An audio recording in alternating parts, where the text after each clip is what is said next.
ವೀಕ್ಷಕರೇ, ಗಂಟ್ಲು ಕೆರೆತಕ್ಕೆ ಇವತ್ತು ಮನೆಯಲ್ಲೇ ಸುಲಭವಾಗಿ ಮನೆಮದ್ದು ಹೇಗೆ ಮಾಡೋದು ಅಂತ ತೋರಿಸ್ಕೊಡ್ತೀನಿ.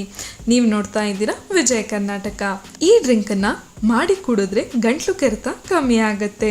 ಅದಷ್ಟೇ ಅಲ್ಲದೆ ಏನಾದರೂ ಗಂಟ್ಲು ನೋವಿದ್ರೆ ಅದನ್ನು ಕಮ್ಮಿ ಮಾಡಿ ಆರಾಮಾಗಿ ಮಲ್ಗೋದಕ್ಕೆ ಸಹಾಯ ಮಾಡುತ್ತೆ. ಸೊ ಬನ್ನಿ ಇದನ್ನು ಹೇಗೆ ಮಾಡೋದು ಅಂತ ನೋಡೋಣ. ಇದಕ್ಕೆ ಬೇಕಾಗಿರೋ ಎಲ್ಲ ಇಂಗ್ರೀಡಿಯೆಂಟು ನಾ ಇಟ್ಕೊಂಡಿದ್ದೀನಿ.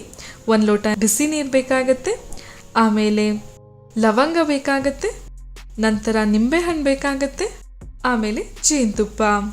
ಮೊದಲು ಬಿಸಿಯಾದ ನೀರನ್ನು ಹಾಕೊಳ್ಳೋಣ. ಇದಕ್ಕೆ ನಾವು 2ರಿಂದ 3 ಲವಂಗನ ಹಾಕೊಬೇಕು. ಇವಾಗ ನಿಂಬೆಹಣ್ಣನ್ನು ಸ್ಲೈಸಾಗಿ ಕಟ್ ಮಾಡ್ಕೊಂಡಿದ್ದೀನಿ, ಅದನ್ನು ಕೂಡ ಹಾಕೊಬೇಕು.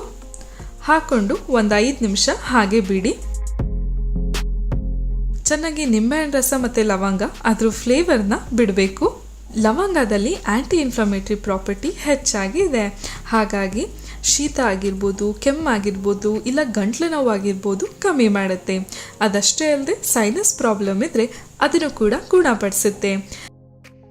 ಇನ್ನು ನಿಂಬೆಹಣ್ಣಲ್ಲಿ ವಿಟಮಿನ್ ಸಿ ಹೆಚ್ಚಾಗಿದೆ, ಹಾಗಾಗಿ ರೋಗ ನಿರೋಧಕ ಶಕ್ತಿಯನ್ನು ಹೆಚ್ಚಿಸುತ್ತೆ. ಆಮೇಲೆ ಏನೇ ಇನ್ಫೆಕ್ಷನ್ನು ಬಾರದೇ ಇರೋ ಹಾಗೆ ಕಾಪಾಡುತ್ತೆ. ಒಂದು 5 ನಿಮಿಷ ಆದಮೇಲೆ ನಾವು ಈ ನೀರನ್ನು 1 ಲೋಟಕ್ಕೆ ಹಾಕೊಳ್ಳೋಣ.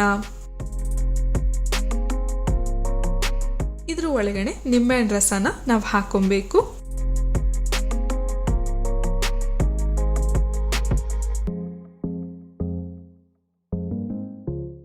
ಆಮೇಲೆ ಜೇನುತುಪ್ಪನ 1 ಸ್ಪೂನಷ್ಟು ಸೇರಿಸಿ ಚೆನ್ನಾಗಿ ಮಿಕ್ಸ್ ಮಾಡಿ. ಜೇನುತುಪ್ಪ ಏನಾದರೂ ಗಾಯ ಆಗಿದ್ರೆ ಕಮ್ಮಿ ಮಾಡುತ್ತೆ. ಅದಷ್ಟೇ ಅಲ್ಲದೆ ಗಂಟ್ಲು ನೋವು ಇಲ್ಲ ಗಂಟ್ಲು ಕೆರೆತ ಬೇಗ ಗುಣ ಆಗೋದಕ್ಕೆ ಸಹಾಯ ಮಾಡುತ್ತೆ.